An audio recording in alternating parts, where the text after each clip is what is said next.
అందరికీ నమస్తే, welcome back to our channel. ఈ వీడియోలో మనం ఓవర్ నైట్ లో స్టార్ అయిపోయారు అంటారు కదా. ఓవర్ నైట్ లో కాదు, ఓవర్ డే లో స్టార్ అయిపోయింది. జస్ట్ కొద్ది క్షణాల్లోనే ఒక హీరోయిన్ గా మెరిసిపోయింది. ఆమె గురించి ఈ రోజు మనం తెలుసుకుందాం. జస్ట్ కొద్ది రోజుల్లోనే తను ఒక పెద్ద సెలబ్రిటీగా మారిపోయింది. ప్రతి ఒక్కరూ ఆమెతో సెల్ఫీ దిగడానికి పరుగులు తీస్తున్నారు. ప్రయాగ్రాజ్ లో కుంభమేళ జరుగుతున్న విషయం ప్రతి ఒక్కరికి తెలిసిందే కదా. అక్కడ జరుగుతున్న విషయాలు సోషల్ మీడియాలో చాలా వైరల్ అవుతున్నాయి. అఘోరాలు, వాళ్ళు వేసుకున్న దుస్తులు, బాబాలు, ఇలా ప్రతి ఒక్క విషయం వైరల్ అవుతూనే ఉన్నాయి. అలాగే ప్రయాగ్రాజ్ లోని ప్రతి సన్నివేశం సనాతన ధర్మం యొక్క ప్రాముఖ్యతను తెలియజేస్తున్నాయి. అలాగే అక్కడికి లక్షల కొద్ది సాధువులు, బాబాలు, అఘోరాలు, 40 కోట్ల మంది జనం కూడా అక్కడికి వస్తున్నారు. కానీ ఇక్కడ జరిగిన ఒక చిన్న విషయమే ఇప్పుడు సోషల్ మీడియాలో ఫుల్ వైరల్ గా మారింది. కానీ ఇప్పుడు ఒక సాధారణ మహిళ ఇంటర్నెట్ దృష్టిని మొత్తం ఆకర్షించింది. ఆమె సెలబ్రిటీల కన్నా అందంగా ఉంటుందంట. కానీ ఆమె ఏ పని చేస్తుందో మీకు తెలుసా? తెలిస్తే షాక్ అవుతారు. ఆ అందమైన అమ్మాయి పేరు మోనాలిసా. ఆమె కుంభమేళాలో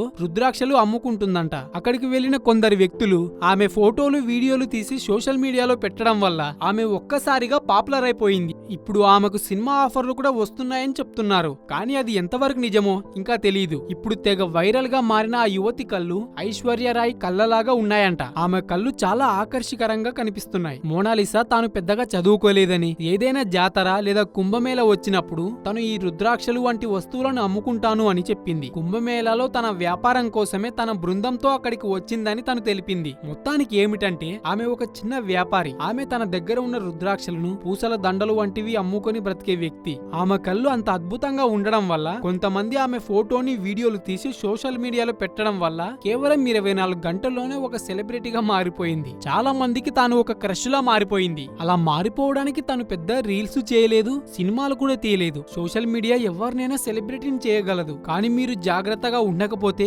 మీ జీవితాలు కూడా నాశనమయ్యే అవకాశం ఉంటుంది. ఇందువల్లే, ఇలా కావడం వల్లే ఆమె చాలా బాధపడుతుందంట. ఆమె తనకున్న తన చిన్న వ్యాపారం చేసుకుంటూ చాలా సంతోషంగా ఉండేదంట. కానీ ఆ ఫోటోలు, వీడియోలు సోషల్ మీడియాలో వైరల్ కావడం వల్ల తనకు వ్యాపారం జరగడం కంటే ఆమె దగ్గర ఉన్న రుద్రాక్షలు కొనడానికి వచ్చే వాళ్ళ కంటే తనతో సెల్ఫీ దిగడానికి వచ్చే వాళ్ళే ఎక్కువైపోయారంట. ఇందువల్ల తనకు వ్యాపారం కూడా జరగడం లేదంట. సోషల్ మీడియాలో గుడ్డే కాదు, బ్యాడ్ కూడా ఉంటుంది. తనను అలా ఫేమస్ చేయకముందు తన వ్యాపారం తాను చేసుకుంటూ చాలా సంతోషంగా ఉందంట. కానీ ఇప్పుడు ఆ వ్యాపారం జరగడం లేదంట. తను చాలా బాధపడుతుంది. ఇదే ఫ్రెండ్స్ ఈ రోజుకి వీడియో.